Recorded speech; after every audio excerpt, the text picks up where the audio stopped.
welcome to the Nexus for another Star Trek Starships collection from the online game. This is the Pathfinder NCC 97600. And I'm sort of liking the Federation ships from, as you can see there. I'm sorry, but there's a bit of glare. So there we go. As you can see there, they're the other ships that they do. I kind of dig the Federation ships. I may pick up some of the alien ones and some of the other ones as well. But I got this one at Christmas, so I thought I would show you. That's the back of the box. It's obviously number 7 in the collection. I think this is the sort of the normal way that they're doing the boxes and the collections going forward. So I know there's a new Star Trek collection coming out for the ships from Picard, Lower Decks, Discovery and things like that. And I think they're going to be more or less in these sort of display boxes, which is okay. I like them, but I always take the ships out, so the boxes don't really mean too much. But that's the inside of the magazine. So let's have a little look. So as you can see, it's a little bit more better packaged.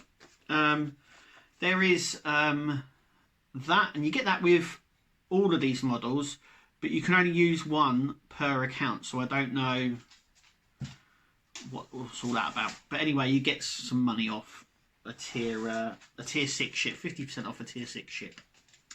There, and that's the highest tier you can have on there.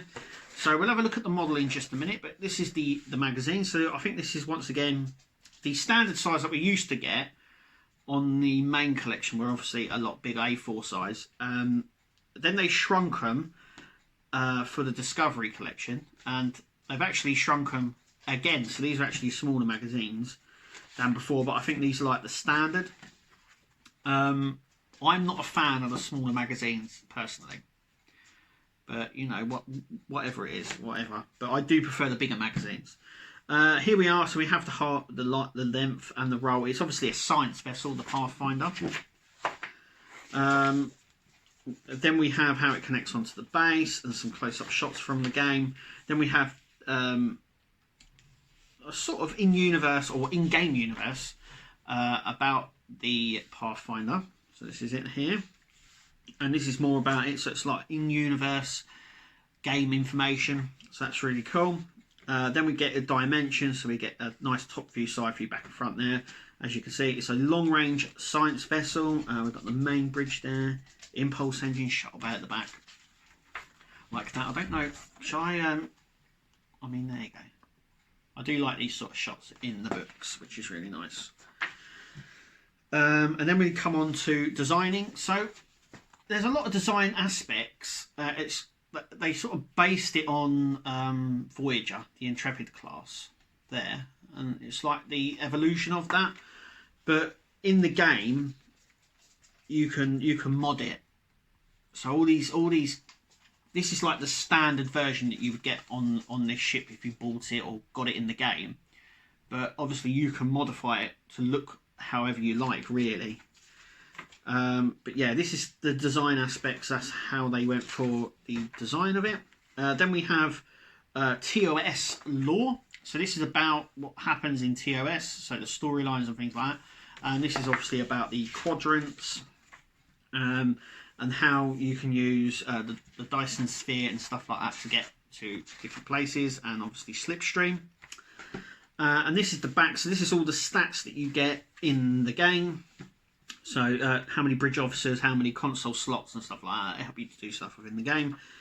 In issue 8 there, it's got the Vanguard, which is the Jem'Hadar warship that you can get in the game.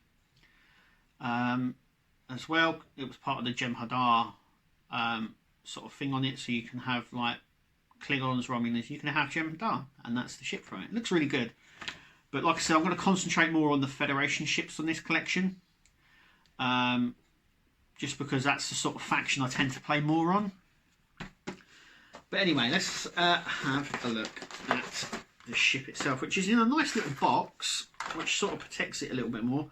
But I like this because it's in keeping with the standard size of the ships that we got in the first collection. And I mean, it's really, really nice. So let's just take the stand out and the base, and I always take these off and then always put the wrapper back in. That's just me, that's what I do. I won't put it fully in because I'm going to display it a little bit later on, but you always put a little bit of pressure on there, and then that just sits on like that, and that's the Pathfinder. So, I mean, what do you think? I love it. I really like this ship. I don't believe I think I've got it in the game. I'm in an R in here with myself. There's some nice detail on there.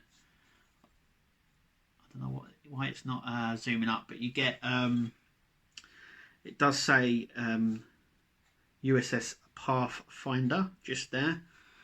The engines look really nice. They're not the see-through plastic. In fact, there's no of that translucent plastic on here at all. I prefer it on the nacelles here, but it's just not there. The one thing I do find with these models is that they're becoming more and more detailed,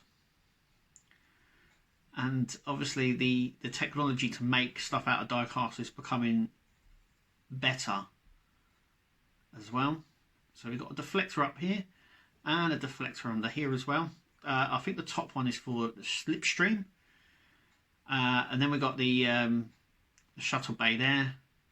There's a nice sort of under there, and on top there as well. I'm loving the colour scheme, but like I said, in the game you can change where the nacelles are, what the saucer section looks like, the star drive. You can even change the paint colour as well on these. But these are like the standard, the black and white is like the standard TOS colours for the Federation. It's a really nice design of the Wavefinder there on Captain's Yacht, which is identical to the Voyager one, which is one on Voyager. But like I said, it's based on Voyager anyway, just like sort of a sort of updated version, really. But I really like it, and it's really nice. It will fit in well with the other ships, including with the original collection as well, which is really nice. But anyway, thank you for watching. Tell me what you think in the comments down below, and we'll see you at the next video.